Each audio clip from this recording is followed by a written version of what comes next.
Hello मेरे प्यारे बच्चों, I hope you all are doing great. और आप लोग की बोर्ड की प्रिपरेशन बहुत अच्छी चल रही होगी।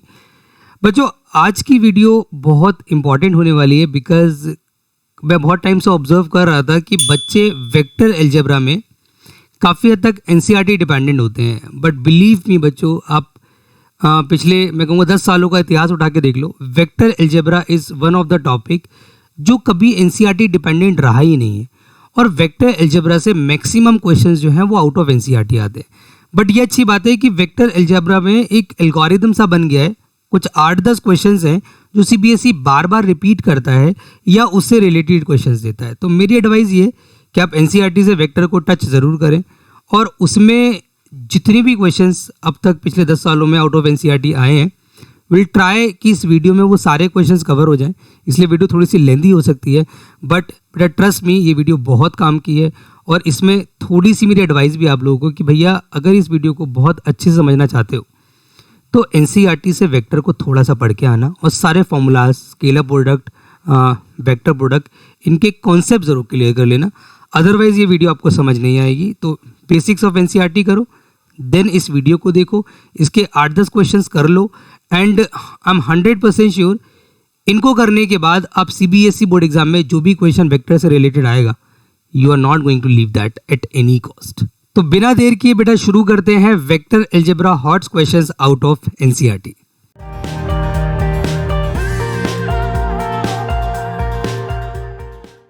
तो आप लोगों को बेटा स्क्रीन पे नज़र आ ही रहा होगा कि मैंने हॉट्स के क्वेश्चन की स्लाइड ओपन कर दी है और वो सारे क्वेश्चन ऑलरेडी आप लोगों को विजिबल हैं जो कि सीबीएसई बोर्ड एग्जाम में आउट ऑफ एनसीईआरटी आते हैं। और बेटा मैंने क्वेश्चंस बहुत मुश्किल से कलेक्ट करके इकट्ठे किए हैं क्योंकि ये सारे क्वेश्चंस मैंने पिछले मैं कहूँगा 10-12 सालों में इतना ऑब्जर्व कर लिया है। स्कूल एग्ज़ाम्स में आते हैं, प्री बोर्ड्स में आते हैं, बोर्ड्स में आते हैं, और हमारा यहाँ दुर्भाग्य ये है कि इनमें से एक भी क्वेश्चन एनसीईआरटी में अवेलेबल नहीं है।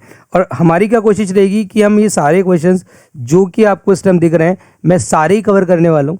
इनफैक्ट वेक्टर अलजेब्रा का जो भी कॉन्सेप्ट इनमें यूज़ होने वाला है, अगर आपको थोड़ा बहुत भी वेक्टर का मैं कहूँगा आइडिया नहीं है तो भी हम ये कोशिश करेंगे कि जो कॉन्सेप्ट इन क्वेश्चन में यूज़ होगा हम उसको डिस्कस कर लें ताकि आप लोगों को अंडरस्टैंड करने में कोई इशू ना हो।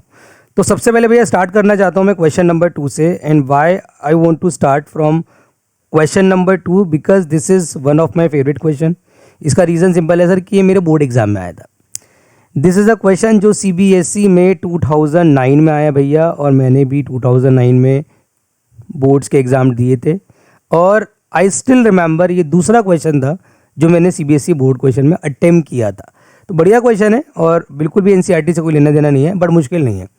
अगर किसी बच्चे को अच्छे से एनसीईआरटी आती है तो वो भी इजीली अटेम्प्ट कर सकता है। अब इसमें उसने सिंपल सी बात बोली है। उसने क्या बोला है कि भैया A cross B is equal to C cross D है और A cross C is equal to B cross D है। इसे चाहे आप इक्वेशन 1 मान लो, इसे चाहे आप इक्वेशन 2 मान लो। हमसे कह रहा है we need to prove that, sir हमें प्रूव करना है टू प्रूव कि A vector minus D vector is parallel to B vector minus C vector. How can be prove it? मैंने आपको बोला था कि दो वेक्टर को कॉलिनियर प्रूव करना हो या पैरेलल प्रूव करना हो। तो एक बात ध्यान रखना, एक तो होता है A vector is equal to lambda B, but वो यहाँ पे यूज़ नहीं होगा क्योंकि ABC एवरीथिंग इज अननोन।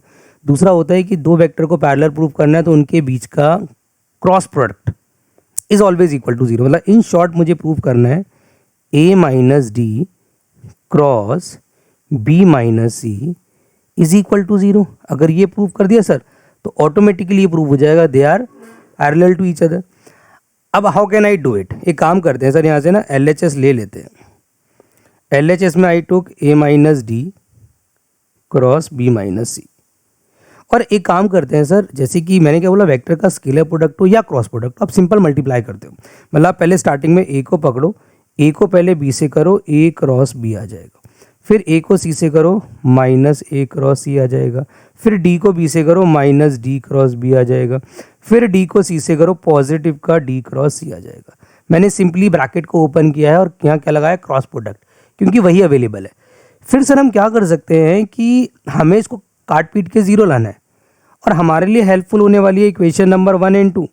तो एक काम करते हैं सर, इक्वेशन नंबर 1 से A क्रॉस B को रिप्लेस कर देते हैं C क्रॉस D से, और A क्रॉस C को रिप्लेस कर देते हैं, A क्रॉस C को रिप्लेस कर देते हैं with B cross D minus D cross B फिलहाल ऐसे ही रखते हैं और प्लस डी क्रॉस सी ऐसे ही रखते हैं।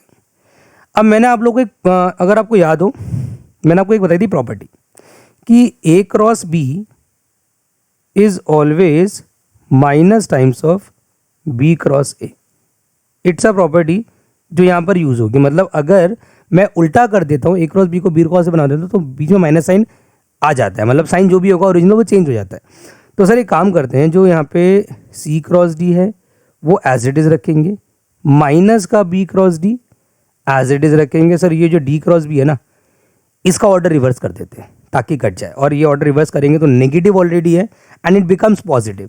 तो यहाँ पॉजिटिव का बी क्रॉस डी बन जाएगा सर, और यहाँ पे आपका डी क्रॉस सी है, अगर यहाँ मैं चेंज करता हूँ तो ये माइनस का हो जाएगा। सी क्रॉस डी से C cross D, B cross D से बी क्रॉस डी कट जाएगा एंड इट बिकम्स ज़ीरो। तो L H S is equal to R H S. हमें क्या प्रूफ करना था सर? यही तो प्रूफ करना था। इट मीन्स ये साबित होता है कि so A minus D is parallel to B minus C. तो ये बोल सकते हैं कि कहने के लिए हॉट्स में मैंने डाल दिया है, इतना मुश्किल नहीं था। इनफैक्ट आप यहाँ बिलीव करेंगे, ये क्वेश्चन सीबीएसई बोर्ड में जब आया था तो मैंने इससे पहले कभी अटेम्प्ट नहीं किया था इस क्वेश्चन को। स्टिल मेरे से ये हो गया बोर्ड में, क्योंकि कॉन्सेप्ट क्लियर थे।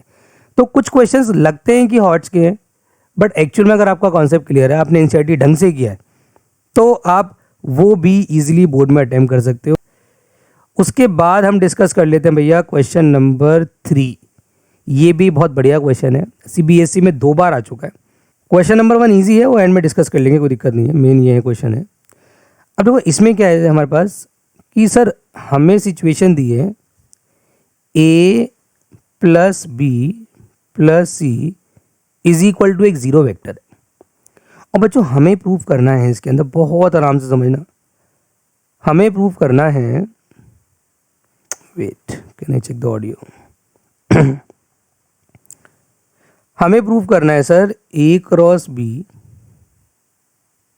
B cross C and C cross D, इनको आपस में इक्वल लाना है। How can I do it? बहुत आराम से समझना भाई। सर एक काम करते हैं, हमारे पास जो सिचुएशन गिवन है वो सिर्फ ये गिवन है A plus B plus C equal to zero vector. और दिक्कत यहाँ पर ये है कि सर जो आंसर लाना है वो ए क्रॉस बी, बी क्रॉस सी, मतलब क्रॉस प्रोडक्ट चाहिए, और कहीं से कहीं तक यहाँ पर क्रॉस प्रोडक्ट तो अवेलेबल नहीं है। तो सर एक चीज़ तो क्लियर होगी कि यहाँ पर क्रॉस प्रोडक्ट हमें इंट्रोड्यूस करना पड़ेगा। अब सवाल ये उठता है कि सर हम किससे क्रॉस करें यहाँ पर? तो मेरी एडवाइस ये है, आप किसी से भी कर दो, लेकिन कोई दो से करो, या तो ए और बी से कर दो, या बी और सी से कर दो, या ए और सी से कर दो। That is your choice. For example मैंने क्या जी, taking cross product with A on both side. तो यहाँ पर sir A cross A plus B plus C हो गया, ए क्रॉस ज़ीरो वेक्टर हो गया। अब ए को क्रॉस सबके साथ करेंगे, मतलब ए क्रॉस ए हो जाएगा प्लस ए क्रॉस बी हो जाएगा प्लस ए क्रॉस सी हो जाएगा, is equal to A cross zero भी ज़ीरो हो जाएगा। और सर हमें एक चीज़ पता है कि जब दो वेक्टर सेम होते हैं तो उनके बीच का क्रॉस प्रोडक्ट ज़ीरो होता है। इट मीन सर ये चीज़ तो ज़ीरो हो गई। अब ये देख लेना कि जो हमें आंसर लाना है उसमें ए क्रॉस बी चाहिए, 100% चाहिए। सर क्या ए क्रॉस सी चाहिए? यहाँ पर इसकी कोई रिक्वायरमेंट नहीं है सर, हमें ए क्रॉस सी नहीं, हमें सी क्रॉस ए चाहिए सर। तो एक काम करते हैं, ए क्रॉस सी को चेंज कर लेते हैं। How can I change it? यहाँ पर माइनस साइन लगा के हम इसको सी क्रॉस ए लिख सकते हैं। मैं आंसर के हिसाब से चल रहा हूँ, देखो कहने के लिए हॉट्स है, बट अगर आप दिमाग लगाओगे ना तो ये बहुत इजी क्वेश्चंस हैं। तो यहाँ से क्या सिचुएशन मिल गई sir? A cross B is equal to C cross A and it can be considered as equation number 1।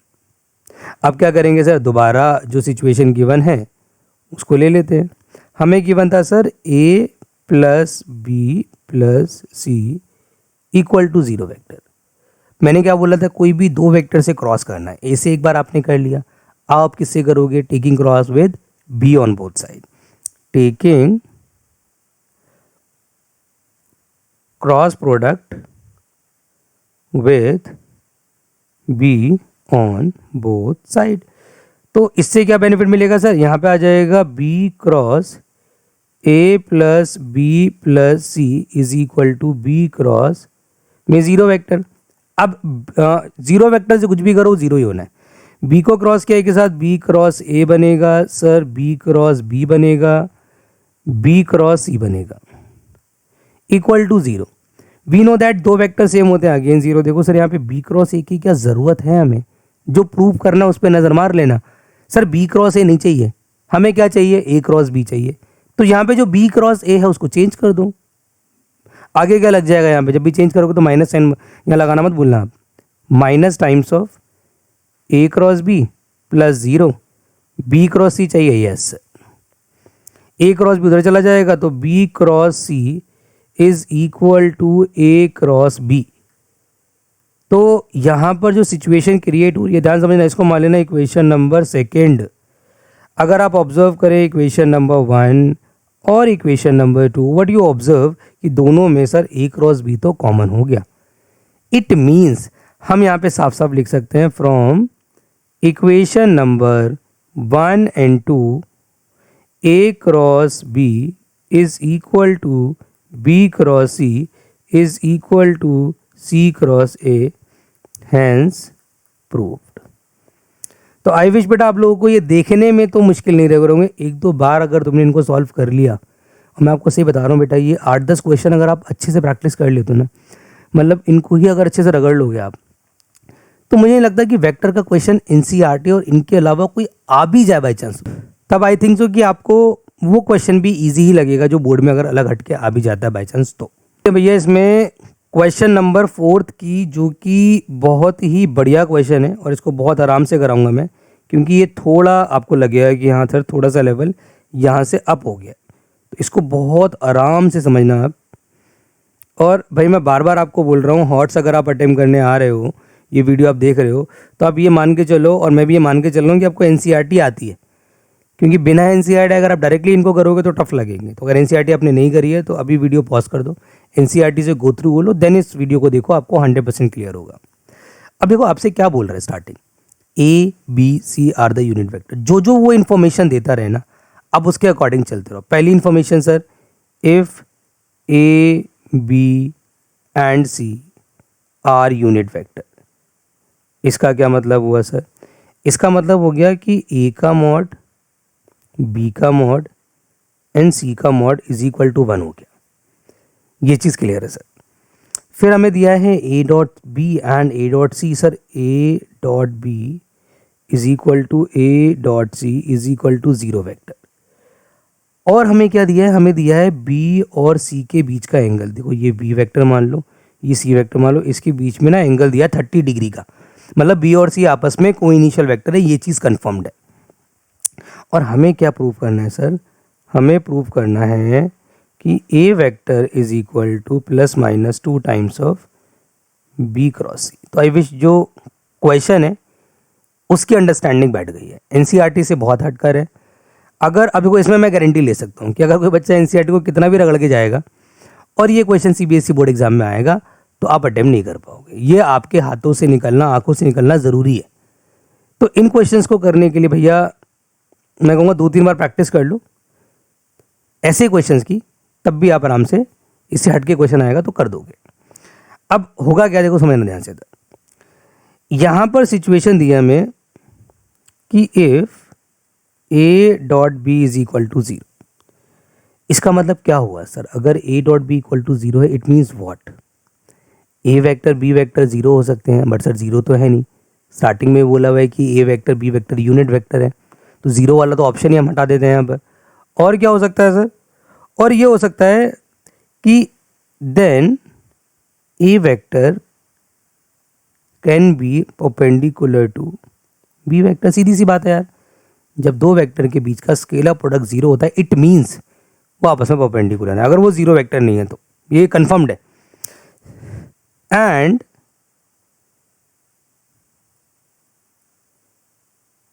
A vector dot C vector is also equal to 0, then A vector मैं कहूँगा not can be, it must be perpendicular to C vector. अब sir मैंने आप लोगों को बताया था, अगर आपको याद हो, और अगर आपने भी कर रखा है तो आपको याद होगा बच्चे, कि जब दो वेक्टर आपस में कोई एंगल बनाते हैं तो उनके बीच का जो, देखो ध्यान रखना इस बात को, मैं अलग से बता दे रहा हूँ ये चीज़, कि अगर फॉर एग्जांपल ए वेक्टर ये है, बी वेक्टर ये है, तो ए क्रॉस बी की डायरेक्शन क्या होगी? ए क्रॉस बी की डायरेक्शन सर होती है ए और बी दोनों के परपेंडिकुलर। ये आप ध्यान रखना, मतलब दो वेक्टर के बीच का अगर मैं क्रॉस प्रोडक्ट की बात करूं तो उन दोनों वेक्टर के परपेंडिकुलर होता है। तो एक बात बताओ, ए वेक्टर जो है वो बी के परपेंडिकुलर भी है, ए वेक्टर जो है वो सी के परपेंडिकुलर है। बहुत आराम समझना, बी क्रॉस सी अपने आप के परपेंडिकुलर होता ही है। मैं यहाँ पे ले लेता हूँ बी क्रॉस सी जो है वो बी और सी दोनों के परपेंडिकुलर है। अब ए बी बी और सी दोनों के परपेंडिकुलर है और बी क्रॉस सी भी बी एंड सी दोनों के परपेंडिकुलर है, तो ये दोनों आपस में ओवरलैप कर गए, मतलब ये कॉलिनियर हो गए। कि सिंस, आप क्या लिखेंगे बेटा, since A vector is perpendicular to both B vector and C vector, then it must be collinear to B cross C. Sir अगर ए वेक्टर दोनों के परपेंडिकुलर है तो ये बी क्रॉस सी का क्या हो जाएगा भैया? कॉलिनियर हो जाएगा। इसका मतलब क्या हो गया? जब दो वेक्टर कॉलिनियर होते हैं, मैंने को बताया था, A vector must be is equal to lambda times of B cross C. इसको मान लेना इक्वेशन नंबर 1। इसका यूज़ हम बाद में करने वाले हैं, ठीक है जी। अब हम क्या करेंगे सर, हमारे पास अभी यहाँ पे लैम्डा अननोन रह गया है, अब वो कैसे निकालेंगे? ध्यान देना भाई, मैंने आपसे एक बात बोली थी कि कभी भी किसी वेक्टर का मैग्नीट्यूड यूज़ करना हो तो स्क्वायर का यूज़ करो, मैग्नीट्यूड अपने आप वहाँ पे इन्वॉल्व हो जाएगा। सर इस सिचुएशन में कहीं पे भी क्या नहीं है? मैग्नीट्यूड नहीं है। एक काम करते हैं, स्क्वायरिंग बोथ साइड करते हैं। स्क्वायरिंग बोथ साइड करने से क्या हो जाएगा? ए वेक्टर का मैग्नीट्यूड बन जाएगा, क्योंकि किसी सिंपल वेक्टर का स्क्वायर होता नहीं है, होता है तो उसके मैग्नीट्यूड का होता है। यहाँ पर लैम्डा स्क्वायर आ जाएगा, साथ में बी क्रॉस सी का मैग्नीट्यूड का स्क्वायर आ जाएगा। और अगर आपको एक आइडेंटिटी याद है, आइडेंटिटी क्या? कि sine theta is equal to A cross B का मॉड अपॉन में ए मॉड बी मॉड होता है। This is the angle between two vector by using the cross product. तो सर हम इसको रिप्लेस कर सकते हैं बी क्रॉस सी के मैग्नीट्यूड के स्क्वायर को, क्योंकि बी और सी के बीच का एंगल हमें पता है, दैट इज कितना? 30 डिग्री। तो एक काम करते हैं सर, ए वेक्टर के मैग्नीट्यूड का स्क्वायर एज इट इज रहेगा, lambda square as it is रहेगा, इसकी जगह बी वेक्टर के मैग्नीट्यूड का स्क्वायर, सी वेक्टर के मैग्नीट्यूड का स्क्वायर, और साथ में साइन थीटा आएगा ना, तो साइन स्क्वायर थीटा इज कितना? 30 डिग्री। और ये एंगल ऑलरेडी गिवन है, ये हम अपने पास से नहीं ले रहे हैं, ऑलरेडी गिवन है। तो ए का मैग्नीट्यूड सर 1 है, lambda square as it is रहेगा 1 1, और साइन 30 की वैल्यू होती है 1/2 का स्क्वायर। इसको अगर मैं सिंप्लीफाई करूंगा बच्चों, ये आ जाएगा lambda square is equal to 1/2 का square is 4, is equal to में 4 चला जाएगा, लैम्डा इज इक्वल टू आ जाएगा सर +-2। बस इसी चीज़ की दरकार थी, हमें लैम्डा मिल गया। हमारे पास इक्वेशन 1 ऑलरेडी है, उसमें हम लैम्डा की वैल्यू डाल देंगे। तो पुट लैम्डा इन इक्वेशन नंबर 1। तो सर यहाँ से हमारा ए वेक्टर आ रहा है +-2 बी क्रॉस। तो ये क्वेश्चन मैं कह सकता हूँ it's not easy, 2-3 bar practice करोगे दिमाग में बैठ जाएगा। स्टार्टिंग में टफ लगता है, बाद में ये क्वेश्चन ईजी लगते हैं। उसके बाद बच्चों बात कर लेते हैं हम क्वेश्चन नंबर 5 की। 5th क्वेश्चन भी बहुत बढ़िया क्वेश्चन है, सीबीएसई में ये भी 2-3 बार आ चुका है, अच्छा क्वेश्चन है बच्चों, और ये आपको ईजिली समझ में आ जाएगा, इतना टफ नहीं है। मतलब ठीक है, हॉट्स में रखा है, बट हॉट्स के लायक था नहीं, बट क्योंकि आउट ऑफ एनसीईआरटी सारे क्वेश्चन मैं हॉट्स में रख लेता हूँ, तो इसलिए मैंने इसको हॉट्स में रखा हुआ है। तो इसमें बोल क्या रहा है sir? A B C 3 vector हैं, ए डॉट बी और ए डॉट सी आपस में बराबर हैं, ठीक है जी। और क्या सिचुएशन है? A cross B A cross C आपस में बराबर हैं, ठीक है जी। हमें क्या प्रूव करना है? तो सर जो गिवन है पहले वो इन्फॉर्मेशन ले लेते हैं। A dot B and A dot C आपस में इक्वल है, A cross B A cross C आपस में इक्वल है। हमें क्या प्रूव करना है? To prove B is equal to C. अब हम स्टार्टिंग कैसे करेंगे, ध्यान समझना बच्चों। स्टार्टिंग ये है कि देखो एक चीज़ के लिए, अच्छा यहाँ पे ना एक चीज़ मिसिंग है इस क्वेश्चन में, मैं कुछ लिखना भूल गया हूँ, आप वो चीज़ लिख लेना बच्चों। मैं लिखना भूल गया हूँ कि A vector can't be equal to zero. A vector zero के बराबर नहीं है, इस क्वेश्चन में ये मेंशन आएगा, तो ये आप अलग से लिख लो। अब ना यहाँ से निष्कर्ष देखो, हमने जो स्टार्टिंग करी, हमने क्या करा सॉल्यूशन में कि A dot B is equal to A dot C का क्या मतलब हो सकता है, क्या इससे कोई कंक्लूजन निकल रहा है। तो आप सोचोगे कितना भी, तो फ़ायदा कुछ नहीं है क्योंकि इससे कोई कंक्लूजन निकल नहीं रहा है। तो एक काम करते हैं सर, ए डॉट बी के साथ ए डॉट सी को अलग कर लेते हैं, मतलब एक की तरफ कर लेते हैं। इससे क्या फ़ायदा होगा सर, इससे फ़ायदा होगा कि ए डॉट कॉमन आ जाएगा, मतलब मैंने यहाँ पे सर ए डॉट कॉमन लिया, अंदर बचेगा बी माइनस सी। इससे क्या बेनिफिट हुआ सर, इससे दो कंक्लूजन निकल सकते हैं। देखो ए वेक्टर तो ज़ीरो नहीं है, तो वाला कंक्लूजन हम हटा देते हैं। एक कंक्लूजन निकल सकता है कि सर आइदर, या तो ये हो सकता है इनके ज़ीरो आने का reason, either B vector minus C vector एक ज़ीरो वेक्टर है, एक ये रीज़न हो सकता है। एक रीज़न हो सकता है सर कि और A vector can be, I will say it can be perpendicular to B minus C. Why am saying this, क्योंकि दो वेक्टर का स्केलर प्रोडक्ट जीरो कब होता है, व्हेन दे आर परपेंडिकुलर। ये चीज़ आपको रटी होनी चाहिए। और इस सिचुएशन को आप मान लो इक्वेशन नंबर 1। फिर क्या करेंगे सर, फिर लेंगे अगली सिचुएशन। हमें दिया है A cross B is equal to A cross C. यहाँ से क्या कंक्लूजन निकल रहा है सर, कुछ भी नहीं निकल रहा। क्या करें, एक तरफ कर लेते हैं इसको भी। मैंने एक तरफ किया तो A cross B minus A cross C equal to zero. यहाँ से भी सर ए क्रॉस कॉमन ले लो, अंदर बचेगा B minus C equal to zero. मैंने ऑलरेडी आपको बोला है कि ए वेक्टर ज़ीरो नहीं है। यहाँ से दो कंक्लूजन निकल सकते हैं। एक कंक्लूजन निकलेगा कि आइदर बी माइनस सी एक ज़ीरो वेक्टर है और A vector is parallel to B minus C. और इसे मैं मान लेता हूँ सर इक्वेशन नंबर 2। अब इक्वेशन नंबर 1 और इक्वेशन नंबर 2 से जो एक कंक्लूजन निकल रहा है वो ये निकल रहा है कि ए वेक्टर जो है ना सर, ये एक साथ परपेंडिकुलर एंड पैरेलल दोनों तो नहीं हो सकता, दिस इज इम्पॉसिबल। तो इसका मतलब इक्वेशन 1 एंड 2 को सॉल्व करके पता लग रहा है सर बी माइनस सी जो है ना वो ज़ीरो। अब लिखेंगे इस चीज़ को, कैसे लिखेंगे, from equation number 1 and 2 a vector can't be perpendicular as well as parallel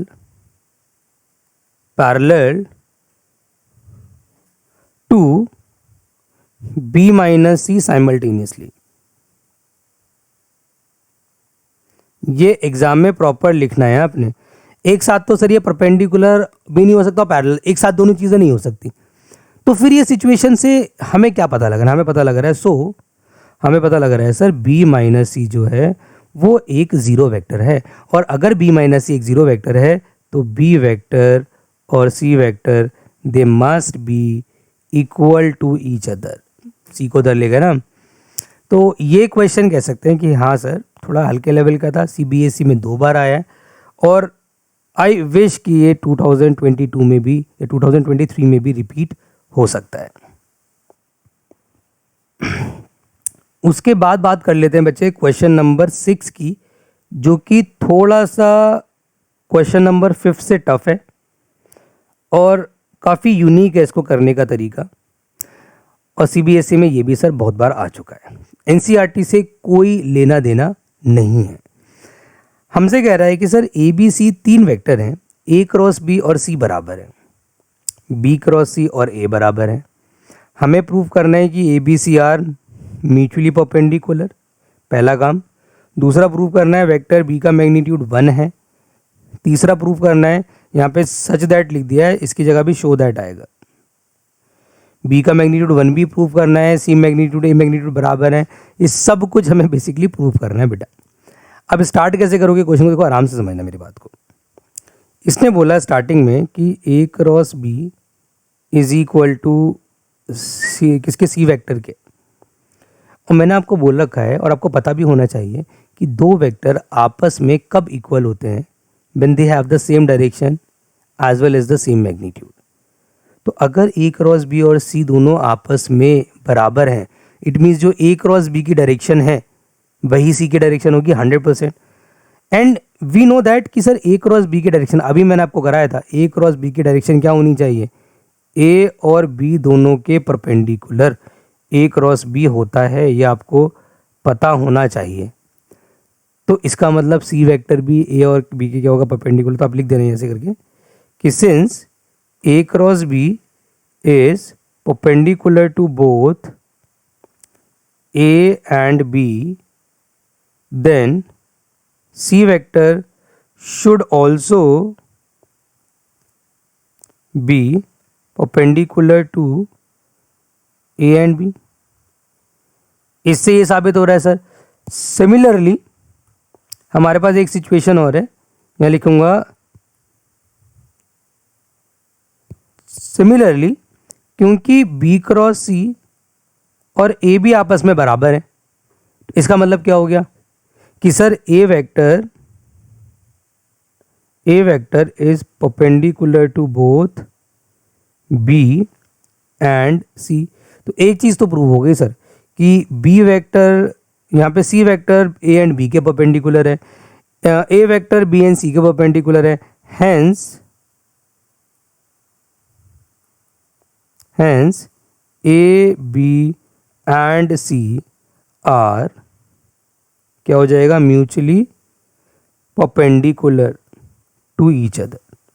तो एक चीज़ तो प्रूव हो गई सर कि एक दूसरे के परपेंडिकुलर तो ये हैं, दैट्स कंफर्म्ड।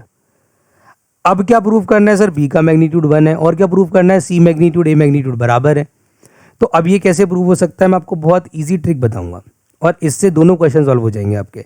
अब एक काम करो, आपके पास ए क्रॉस बी और सी आपस में बराबर है, तो अगर ये दोनों वेक्टर बराबर है, मैंने क्या बोला, सेम डायरेक्शन सेम मैग्नीट्यूड होता है, तो इसका मतलब ए क्रॉस बी का मैग्नीट्यूड और सी का मैग्नीट्यूड भी इक्वल होगा। Why am saying this, because they are equal vector, they have same magnitude. और ए क्रॉस बी का जो मैग्नीट्यूड है, इसे मैं लिख सकता हूँ सर, ए का मैग्नीट्यूड बी का magnitude sine theta, theta means 90 because they are perpendicular to each other, already proved above, is equal to magnitude of C. Sir यहाँ से सिचुएशन बनी, ए का मैग्नीट्यूड बी का magnitude is equal to C का magnitude, क्योंकि sign 91 होता है। इसको मान लेता हूँ equation number for example 1। Also हमें क्या दिया है, समझना पड़े ध्यान से सर, हमें दिया है B cross C is equal to A vector, A vector. तो इसका मतलब इम्प्लाइज बी क्रॉस सी का मैग्नीट्यूड और ए का मैग्नीट्यूड 100% सेम होगा। इट मीन्स बी क्रॉस सी को, अगेन मेरे को पता है आइडेंटिटी क्या, angle between the two vector by using cross product. जो ऊपर क्या है, बी का मैग्नीट्यूड सी का मैग्नीट्यूड साइन थीटा लूंगा, थीटा 90 हो जाएगा, ए का मैग्नीट्यूड, भैया बी का मैग्नीट्यूड पता नहीं, सी का पता नहीं, साइन 90 पता है सर। एक काम करते हैं, बी का मैग्नीट्यूड सी का मैग्नीट्यूड इज इक्वल टू ए का मैग्नीट्यूड, इसे और इसमें काम करते हैं, लिखते हैं from equation number 1। Sir equation number 1 से क्यों ना मैं सी वेक्टर की जगह, सी वेक्टर के मैग्नीट्यूड की जगह, मतलब बी का मैग्नीट्यूड तो यहाँ पे एज इट इज रखता हूँ, सी की जगह ए वेक्टर का मैग्नीट्यूड बी वेक्टर का magnitude is equal to A vector का मैग्नीट्यूड। सर ए वेक्टर के मैग्नीट्यूड से ए वेक्टर मैग्नीट्यूड कट जाएगा, बी वेक्टर के मैग्नीट्यूड का स्क्वायर इज इक्वल टू 1 हो जाएगा, और यहाँ से बी वेक्टर का मैग्नीट्यूड आ जाएगा 1। सर एक चीज़ और प्रूव करनी थी, मैग्नीट्यूड 1 है बी वेक्टर का, we have done it from equation number 1 and 2।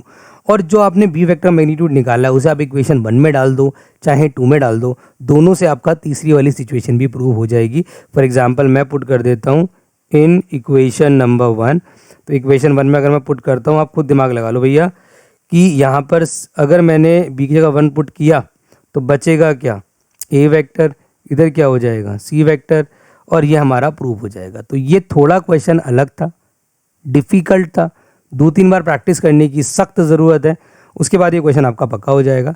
अब बचे हमारे 2-3 क्वेश्चन, उसको भी हम कवर कर लेते हैं। हमारा हॉट्स कवर हो जाएगा इस वीडियो के अंदर, लेकिन मैं आपको रिकमेंड करूंगा इस वीडियो को एक बार देखो चाहे 2 बार देखो, बट क्वेश्चन को 2 बार ज़रूर करना, तभी आपको बेटा एक कॉन्फिडेंस आएगा वेक्टर में कि क्वेश्चन कहीं से भी आए sir.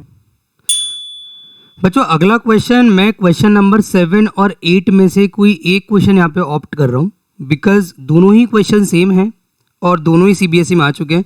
I think question number 7 जो है वो ज़्यादा बार आया है, तो मैं यहाँ पे क्वेश्चन नंबर 7 को ही डिस्कस कर लेता हूँ, और उसके बाद हमारा एक आखिरी क्वेश्चन बचेगा क्वेश्चन नंबर 9, और हमारे हॉट्स के क्वेश्चन सारे कवर अप हो जाएंगे बेटा।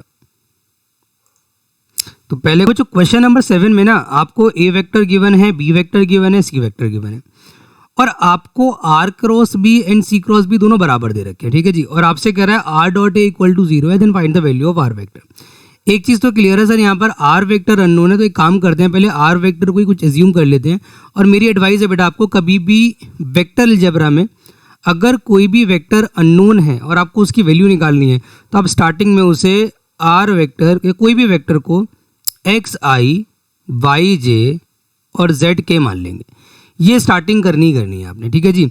अच्छा ए वेक्टर आपको कितना गिवन है, ये इन्फॉर्मेशन भी लिख लेते हैं। ए वेक्टर गिवन है सर 2i पॉजिटिव का के, वेक्टर हमें बी गिवन है i plus J plus K, और वेक्टर सी गिवन है दैट इज 4i माइनस का 3j प्लस का 7 के, और एक सिचुएशन गिवन है R cross B is equal to C cross B. देखो मैं इस सिचुएशन को ईजी कर देता हूँ, क्योंकि अगर आप दोनों का क्रॉस प्रोडक्ट निकालोगे इट विल टेक टाइम। मतलब R cross B is equal to आपको सी क्रॉस बी दिया है, बच्चे क्या गलती करते हैं कि आर क्रॉस बी अलग निकालते हैं और सी क्रॉस बी अलग निकालते हैं, देन इक्वेट करते हैं।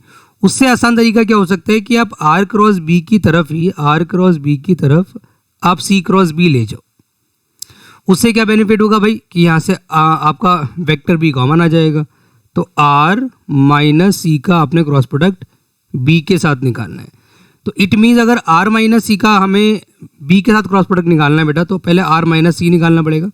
आर माइनस सी मैं अलग से निकाल लेता हूँ। आर माइनस सी वेक्टर होगा सर आई के कोफिशिएंट से आई सब्ट्रैक्ट होगा एक्स माइनस 4i, जे से जे सब्ट्रैक्ट होगा वाई प्लस का 3j, और के से के सब्ट्रैक्ट होगा तो z माइनस का 7। ये मैंने आर माइनस सी अलग से निकाल लिया। अब आर माइनस सी का हमें निकालना है बी के साथ क्रॉस प्रोडक्ट, और इसको इक्वल टू 0 रखना है। तो एक काम करते हैं बच्चे, यहाँ पे आर माइनस सी का क्रॉस करते हैं विद बी, और आपको ये पता होना चाहिए दो वेक्टर के बीच का क्रॉस प्रोडक्ट कैसे निकालते हैं बेटा। It's a determinant method. Starting row में क्या आता है आई जे के, थोड़ा सा यहाँ पे ना स्पेस दे देते हैं बिकॉज क्योंकि हमारा आर माइनस सी थोड़ा सा कॉम्प्लिकेटेड है।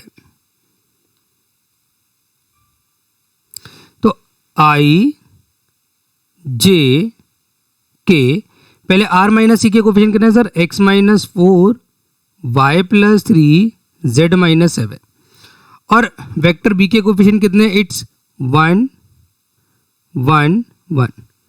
चलो सर ये अच्छी बात है कि बी के कोफिशिएंट बहुत इजी है, मतलब में एक्सपैंड करना बहुत आसान पड़ेगा। तो अगर मैं यहाँ से निकालता हूँ, इसके बाद ना ये वाला स्टेप मैं यहाँ लिख दे रहा हूँ बच्चों, आराम समझ जाना।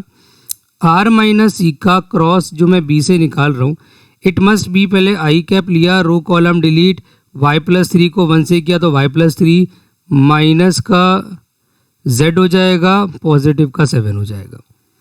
फिर लेते हैं यहाँ माइनस का j आएगा, क्योंकि आपको पता होना चाहिए प्लस माइनस प्लस होता है। When you expand according to determinant that is plus minus plus, तो बीच में माइनस आएगा। j लिया, रो कॉलम डिलीट, कितना आ जाएगा, x माइनस 4 को 1 से किया, माइनस का z, पॉजिटिव का 7, फिर पॉजिटिव का k कैप लिया, row column delete, x minus 4 minus Y minus 3। ये आपको देखो यहाँ पे ना इस चीज़ को सिंप्लीफाई करना है और इक्वल टू 0 रख देना है, उससे आपको 3 इक्वेशन मिल जाएंगे एटलीस्ट।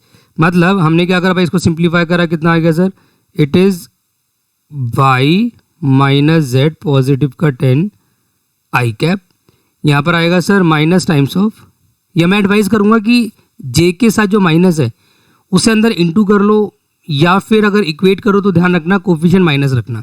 चलो उसको हम ऐसे रखते हैं एज इट इज। अंदर बचेगा हमारा x माइनस जेड पॉजिटिव का 3 जे कैप, और यहाँ आ जाएगा सर x माइनस का y माइनस का 7 के कैप। और ये बेसिकली किसके बराबर है? ये जो हमने सिचुएशन सिंप्लीफाई करी है सर, ये ऑलरेडी इस वाली सिचुएशन में इक्वल टू 0 है।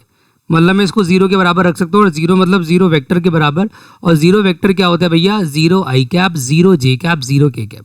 मतलब अगर मैं यहाँ से 3 सिचुएशन बनाना चाहूँ तो बहुत आराम से बना सकता हूँ। वो 3 सिचुएशन क्या बनेंगी? ध्यान से देखना भैया। आई का कोफिशिएंट है सर y माइनस का z पॉजिटिव का 10 इक्वल टू 0, ये फर्स्ट इक्वेशन। फिर ये वाला माइनस अंदर इंटू कर लो, माइनस का x पॉजिटिव का z minus 3 is equal to 0, और यहाँ से x माइनस वाई माइनस का 7 इज इक्वल टू 0। क्या सर ये जो 3 इक्वेशन अवेलेबल हैं इनमें अगर हम दिमाग लगाएं क्या इन 3 इक्वेशन से x y z आ सकता है? पहले ट्राई करके देख लेते हैं।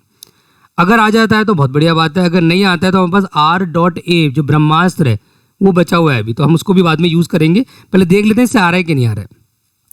यहाँ से अगर मैं y की वैल्यू निकालूं in terms of z y की z माइनस का 10, इसे इक्वेशन 1 मान लेते हैं। यहाँ से मैं x निकालूं तो x आ जाएगा z माइनस का 3, इसे इक्वेशन 2 मान लेता हूँ। सर अगर हम इसको सॉल्व कर रहे हैं ना, यहाँ पे ध्यान समझना, अगर मैं x की वैल्यू और y की वैल्यू यहाँ रख देता हूँ, इस इक्वेशन में रख देता हूँ फॉर एग्जांपल, तो z से z खत्म हो जाएगा, 7 इक्वल टू 7 हो जाएगा, फ़ायदा नहीं हो रहा सर। मतलब यहाँ जो इक्वेशंस अवेलेबल हैं अभी उसके दम पे x y z नहीं आ सकता, इसीलिए हमें उसने एक और सिचुएशन दी है r dot A equal to 0। No you have to use this. अब इसका यूज़ कैसे करोगे? ध्यान से देखना भैया। इसका यूज़ आप ऐसे करो, डू वन थिंग कि since r dot A equal to 0, यहाँ से एक और इक्वेशन बना लो। और आपको पता होना चाहिए स्केलर प्रोडक्ट कैसे निकालते हैं बेटा? आई का कोफिशिएंट आई से, जे का जे से, के का के से। हमारा ए क्या है सर? हमारा ए ये है, तो यहाँ से बनेगा 2x, जे है नहीं, जे 0 हो जाएगा, प्लस 2 तो प्लस का z इक्वल टू 0। सर अब क्या कर सकते हैं यहाँ पे ये कर सकते हैं कि जो हमारे पास x हमने निकाला in terms of z from equation number 2, यहाँ से यहाँ रख सकते हैं x की वैल्यू। मतलब यहाँ पे 2z माइनस 3 पॉजिटिव का z इज इक्वल टू 0, ये हो जाएगा 2z माइनस 6 पॉजिटिव का z equal to 0, that is 3z minus का 6 इक्वल टू 0। इससे z की वैल्यू कितनी आ गई? दैट्स 2। हमें यहाँ से z की वैल्यू कितनी मिली बेटा? 2। इस z की वैल्यू को उठा करके इक्वेशन 2 में डाल दो। Put z is equal to 2 in equation number 2 या इक्वेशन नंबर 1 जो ठीक लगे। तो यहाँ से आ जाएगा x is equal to 2 minus का 3, मतलब x की वैल्यू कितनी आ गई? फॉर एग्जांपल यहाँ x की वैल्यू -1 आ गई। अब ये x मिल गया और हमें z मिल गया। एक काम करते हैं, x हमें मिल गया और हमें z मिल गया, हमारे पास यहाँ पे x और y है। z की वैल्यू में इक्वेशन नंबर 1 में डाल करके आराम से y निकाल सकता हूँ। मतलब put z is equal to 2 in equation number 1, तो यहाँ पे y इज इक्वल टू आ जाएगा सर 2 माइनस का 10। मतलब देखा जाए तो हमारी ये वाली इक्वेशन का कोई यूज़ ही नहीं हो रहा है। तो ज़रूरी नहीं है जितनी इक्वेशन बने उनमें से हर एक इक्वेशन यूज़ हो, इट्स नॉट कंपलसरी। यहाँ से हमारी y की वैल्यू आ गई विच इज़ माइनस का 8। तो बेसिकली हमारा जो वेक्टर बन रहा है r वेक्टर जो अननोन था जिसकी वैल्यू हमें निकालनी थी, विच इज़ x कितना हमारे पास? दैट्स माइनस का i कैप, y कितना है सर? माइनस का 8 j कैप, पॉजिटिव का 2 k cap, and it is going to be your final answer. तो आई विल बेटा आप लोगों को वेक्टर निकालना इस सिचुएशन में बहुत सिंपल वे में आ रहा होगा कि 3 इक्वेशन बनानी होती हैं, ज़रूरत पड़े तो एक और इक्वेशन 4th बनानी होती है, उनको आपस में सब्सटीट्यूट करो, एलिमिनेट करो, जो आपको ठीक लगे उससे आपका x y z आ जाता है और उससे आपका वेक्टर निकल आता है। तो ऐसा ही क्वेश्चन नंबर 8 है और वो भी CBSE में आया हुआ है, तो आई विश वो आप इजीली सॉल्व कर लोगे। अब बच्चों एक आखिरी सवाल ले रहे हैं हम यहाँ पे, the last question which is question number 9, last question of video but not the least question बेटा। This is very very important, very very tricky, दिमाग लगेगा। और भाई सीबीएसई बोर्ड एग्जाम में 2 से 3 बार आ चुका है, तो गलती से भी इग्नोर ना करें। अगर किसी बच्चे का, तो उसके लिए क्वेश्चन कुछ भी नहीं है, बहुत ईजी क्वेश्चन है बेटा। कहने के लिए ऑर्ड्स में है, बट हाँ दिमाग तो इसमें लगाना पड़ेगा बच्चे आपको। अप्रोच समझना पड़ेगा। अप्रोच क्या है, पहले उससे पहले अंडरस्टैंडिंग कि क्वेश्चन में बोल क्या रहा है। पहले जो सिचुएशंस गिवन है उसकी हेल्प से ये सोचा करो कि क्या अप्रोच लग सकती है। उसने बोला है कि ए बी सी 3 वेक्टर है और पहली सिचुएशन गिवन है sir A plus B plus C vector का मैग्नीट्यूड इज इक्वल टू 1 है। पहली कंडीशन तो ये गिवन है। दूसरा हमें C vector is equal to lambda times of A cross B given है और हमें तीनों मैग्नीट्यूड गिवन है। ए का मैग्नीट्यूड सर हमें 1/√2 दिया है, बी का मैग्नीट्यूड सर हमें 1/√3 दिया है और सी का मैग्नीट्यूड हमें 1/√6 है। तो यहाँ तक तो कोई टेंशन वाली बात है नहीं, ये सारी इन्फॉर्मेशन गिवन है। अब सबसे पहले जो इन्फॉर्मेशन यहाँ पे यूज होनी चाहिए जिसके थ्रू ये क्वेश्चन सॉल्व होगा वो है भैया आपका क्रॉस प्रोडक्ट वाली सिचुएशन। मतलब आपको गिवन है कि सी वेक्टर जो है वो lambda times of A cross B है। अब देखो पहली तो एक बात समझना बच्चों, मैंने आपसे क्या बोला था। देखो ये क्वेश्चन ऑलरेडी हम कर चुके हैं। अगर आपको ये क्वेश्चन बहुत अच्छे से समझना है तो मैं आपको एक छोटी सी एडवाइस करूंगा। ये ना काफ़ी हद तक बेस्ड है क्वेश्चन नंबर 4 पे। तो अगर क्वेश्चन नंबर 4 आपने समझ लिया है, अगर कोई कंफ्यूजन है तो दोबारा से इस वीडियो को बैक करो, क्वेश्चन 4 को देखो। उसके बाद जब ये क्वेश्चन आप देखोगे ना तो आपको बहुत ईजी लगेगा, क्योंकि इसने बोला है सी वेक्टर जो है वो ए क्रॉस बी के लैम्डा टाइम्स है। इट मीन्स इनडायरेक्टली वो ये कह रहा है सी वेक्टर और ए क्रॉस बी आपस में कॉलिनियर है। तो since C vector will be collinear to A cross B. Why I am saying this, क्योंकि एक वेक्टर दूसरे के कॉलिनियर कब होता है सर, जब पहला वेक्टर दूसरे के लैम्डा टाइम्स, और ऐसा यहां दे रखा है। दूसरी कंडीशन, कोलिनियरिटी का मतलब होता है कि दोनों की डायरेक्शन सेम है, मतलब सी की डायरेक्शन और ए क्रॉस बी की डायरेक्शन सेम है। और हमें पता है कि ए क्रॉस बी की डायरेक्शन होती है भैया ए वेक्टर और बी वेक्टर अगर ये है, इनके बीच का कोई एंगल थीटा है, तो ए क्रॉस बी होता है perpendicular to A and B. तो सी वेक्टर भी क्या हो गया, perpendicular to A and B. Then C vector must be perpendicular to A vector and B vector. ये चीज सर कंफर्म हो गई। तो इसका मतलब क्या हो गया, इसका मतलब हो गया sir C vector dot A vector 0 है और C vector dot B vector 0 है। चलिए जी सर, बट इससे क्या हेल्प मिली हमें, इससे हेल्प ये मिली कि हमसे क्या मांग रहा है, हमसे मांग रहा है angle between A and B. तो ए एंड बी के बीच का एंगल कैसे आएगा, जब ए डॉट बी आएगा, क्योंकि मॉड ए मॉड बी तो गिवन है।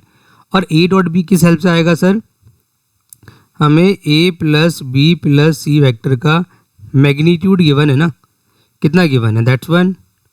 तो एक काम करते हैं सर, हमें ए बी सी के इंडिविजुअल मैग्नीट्यूड भी गिवन है। We can do one thing, हम स्क्वायरिंग बोथ साइड कर देते हैं A plus B plus C के मैग्नीट्यूड में। मतलब यहाँ आ जाएगा A plus B plus C के मैग्नीट्यूड का square is equal to 1। Sir इससे क्या एडवांटेज मिलेगा, इससे ये एडवांटेज मिलेगा कि हम इसको लिख सकते हैं A plus B plus C dot A plus B plus C is equal to 1।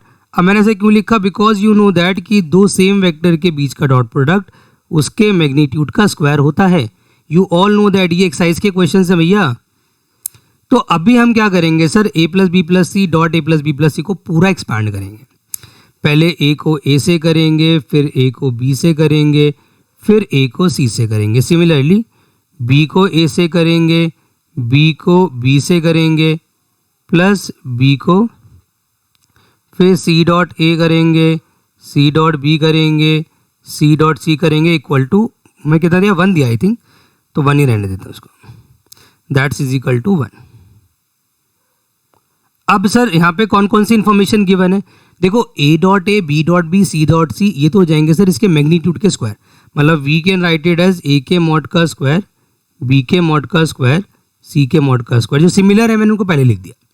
फिर A dot B and B dot A 2 बार है, या एक काम करो पहले तो ना सी डॉट ए जहाँ जहाँ है और सी डॉट बी जहाँ जहाँ है उस सबको जीरो कर दो, मैंने ऑलरेडी निकाला हुआ है। तो इट मीन्स यहाँ सिर्फ एक ही चीज़ बचेगी, वो बचेगी twice of A dot B equal to 1। Why we are doing this, क्योंकि ए डॉट सी बोलो या सी डॉट ए बोलो एक ही बात है, और सर वो इक्वल टू 0 ऑलरेडी गिवन है, ये रहा। मैंने इसके थ्रू ए डॉट सी और बी डॉट सी दोनों को जीरो कर दिया। तो अल्टीमेटली सर यहाँ पे ए का मैग्नीट्यूड कितना दिया है 1/√2, उसका आ जाएगा 1/2। बी का मैग्नीट्यूड कितना है 1/√3, वो हो जाएगा 1/3, 1/6 plus twice of A dot B is equal to 1। तो twice of A dot B is equal to 1 minus, अगर मैं इनका एलसीएम लेता हूँ, एलसीएम में 6 आएगा सर, और ऊपर आ जाएगा हमारा 6 एलसीएम आएगा, ऊपर आ जाएगा, दैट मस्ट बी 3, 2, 1। तो कुल मिला के a dot B is equal to 1 minus 1 बचेगा, मतलब ए डॉट बी कुल मिला के सर 0 आ रहा है। और अगर ए डॉट बी 0 आ रहा है तो आई डोंट थिंक सो कि आपको एंगल निकालने की ज़रूरत भी है। एंगल तो पता लग गया सर, जब दो वेक्टर आपस में भाई परपेंडिकुलर होते हैं तभी तो उनके बीच का स्केलर प्रोडक्ट 0 होता है। It means then A vector must be perpendicular to B vector. So इनके बीच का जो एंगल है, जो थीटा है, वो कितना हो जाएगा, वो 90 डिग्री हो जाएगा। तो बेटा देखो ऐसा है कि ये जो मैंने 8-10 क्वेश्चंस आपको कराए हैं, पहले तो ये दिमाग में बिठाओ। देखो वैसे तो उम्मीद ये है कि यही क्वेश्चन में सीबीएसई बोर्ड एग्जाम में आएगा। इन केस अगर इनमें से नहीं भी आता है और ये क्वेश्चंस आपको अच्छे से आते हैं और एनसीईआरटी आपको अच्छे से आती है, तो आई एम 100% श्योर कि सीबीएसई में जो भी क्वेश्चन आएगा आप अटेम्प्ट कर लोगे, क्योंकि इन क्वेश्चन को करके दिमाग बिल्कुल ओपन अप हो चुका है। इट मीन्स ये क्वेश्चन या इसके similar question with the digit change आ जाएं तो you can easily solve it. तो मेरी एडवाइस है, अगर आपको एक बार में वीडियो क्लियर नहीं हुई है दोबारा वीडियो देखो, लेकिन क्वेश्चन को 2 बार अटेम्प्ट जरूर करना, चाहे वीडियो एक बार देखो, तभी आपके दिमाग में क्वेश्चन बैठेंगे। ऑल द बेस्ट बच्चों, मिलते हैं अगली वीडियो में। कमेंट करके जरूर बताना है कि नेक्स्ट वीडियो आप किस टॉपिक पे चाहते हैं या किस चैप्टर में चाहते हैं। जो भी चैप्टर आप 1 शॉट में करना चाहते हैं हमें कमेंट में करके बताइए बेटा। Will try to cover any chapter in 1 shot, जिसमें हम maximum important questions of that chapter discuss करेंगे। अगर वीडियो पसंद आई है तो लाइक जरूर करें बेटा, और अपने दोस्तों से शेयर करना ना भूलें।